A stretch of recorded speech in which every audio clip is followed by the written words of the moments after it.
Hey, what's up everybody? I'm Pratima and I am back with yet another unboxing and review video, and today we have Realme's brand new Realme P1 5G with me. So it had been quite a while since I had not done a Realme smartphone review because their offerings recently, more specifically the Realme 12 Pro and the Pro Plus, were quite average. So I thought that Realme could do with a little change and they came up with this phone. Actually there are two phones, the Realme P1 and the Realme P1 Pro. P1 Pro will launch sometime later, but today we're talking about the P1, which I expect it to launch for around 15,000 Indian rupees for its 6/128GB variant. So without wasting any further time, let's just get into the unboxing. Right, the phone is here with standard Realme packaging, the yellow box and everything. So I'm just going to keep this here. We have a cover, we have some paperwork, we also have a SIM ejector tool, and then the phone. All right, looks quite nice. I like the boxy form factor, but these days all the phones have started coming with such kind of boxy form factor, so it's nothing new. I like the texture here. You can't feel it, but I think you can see the little textures here. So nice color option. Besides this, you can also get it in green, by the way, and your choice again. This is a plastic bag, and then we have a 45-watt charger and USB-C cables to go with it.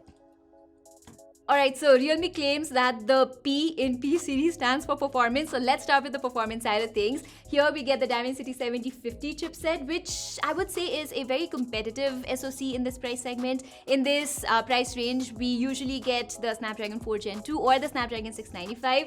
And the Dimensity 7050 actually has better benchmark scores than both of those chipsets. So as I said, competitive enough in the 15,000 price segment. Even in real life usage, I found no hiccups, no stutters at all while using this phone, and I am really happy about that. I found the gaming performance on the Realme P1 to be good enough too, and by good enough, what I mean is you can get around 60 FPS in PUBG playing at smooth graphics and extreme frame rates, which is commendable in this price range. I did have a little bit of trouble while playing Genshin Impact because it did not run well even at the lowest settings and 30 FPS, but it's a budget phone, so I will not complain much.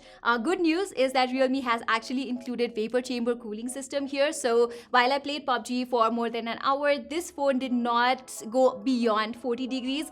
But at the same time, when I played Genshin Impact for around 30 minutes, the temperature here climbed up to 43 degrees. So I guess the vapor chamber cooling system does have its limitation. But at this price, again, I am not going to make Realme sweat about it. Also, something that I appreciate a lot is its form factor, because this boxy form factor really helps with the grip, and playing games on it or using it for longer hours is not a problem.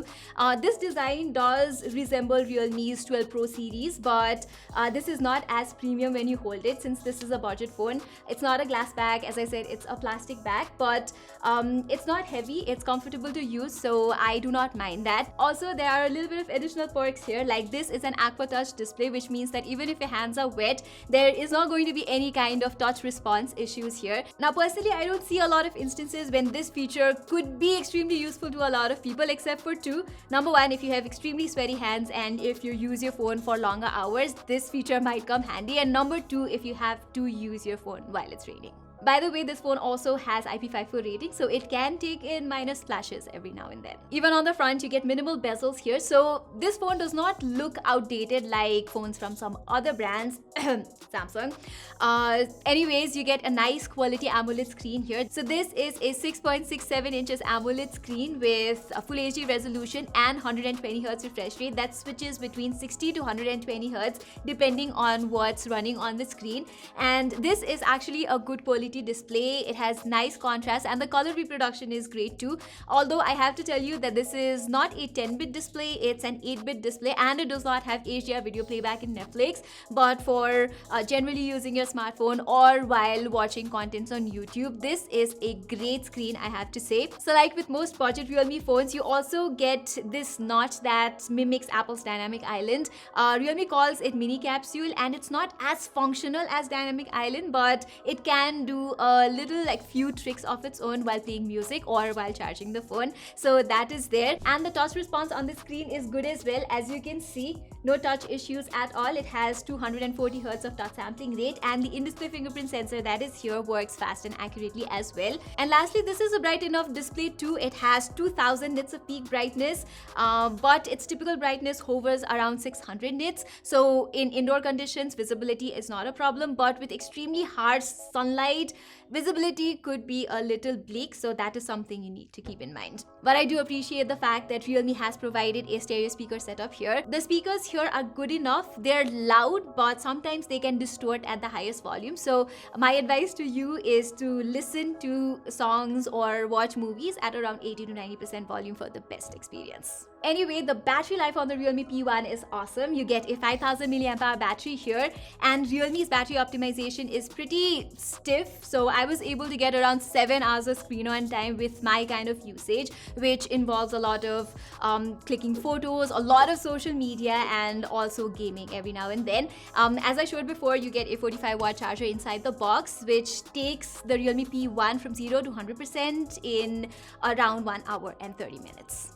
On the software side of things, you get Android 14 here out of the box with Realme UI 5.0, and I am pretty used to using Realme phones, so it did not take me a lot of time to get along with this phone. Realme UI is pretty easy to get along with, but there are a few things in Realme's UI that absolutely suck, and one of the things definitely has to be the bloatware. The sheer number of bloatware apps that you get on this phone is ridiculous. So whenever I boot up a Realme phone, the first thing I do is disable or uninstall all the bloatware apps. And also when you do this to access the app, this keyboard pops up, which I don't like. So I just go to the settings and make a few changes here and there before using a Realme phone, and I would recommend you do so as well. But anyways, the good thing is that Realme has promised 2 years of software and 3 years of security updates on this phone, which is commendable for a budget phone. It's not as good as what Samsung provides, but this is good enough for a Realme phone. And here you also get 9 5G bands in total, so that's nice. Alright, let's talk about the cameras, and in my opinion, cameras are the weakest point of the Realme P1. You get a dual camera setup here consisting of a 50 megapixel primary and a 2 megapixel almost useless black and white sensor. And why do I say it's the weakest aspect is because you need really good lighting to get good images from the Realme P1, especially if you're taking pictures of human subjects. Even if the lighting is just a little messy, you are not going to get a good image from the back cameras as well as the front cameras. So I think it's really weak in that aspect. But when you're in good lighting conditions, you can get a few good images from the Realme P1 that has really nice and punchy colors. Nighttime images from this phone are nothing extra either. You don't have OIS here, so sometimes the images can come off a bit shaky. If you turn on the night mode, you can get good exposure and decent details, but again, the nighttime performance on this phone is nothing extra, as I said. Videography is also quite average. You can shoot 4K 30 FPS videos from the rear camera, but they come out extremely shaky, and from the front camera you can shoot up to 1080p 30 FPS, and again the output is shaky and nothing to write home about. So if you want better camera performance at this similar price range, you can consider going with the Narzo 70 Pro or the Realme P1 Pro that come with a Sony sensor, and there you will get a better camera experience. So overall, I think the Realme P1 stands in the good category phone for around 15,000 rupees in India. This phone actually delivers in almost all the aspects except for the cameras. The cameras are very average here. So I really wish its cameras get a few updates in the future, and I'm hopeful for that because Realme did push a lot of updates for the Realme 12 Pro and the Realme 12 Pro Plus, and later the optimization became very good on those phones. So I'm hopeful for that.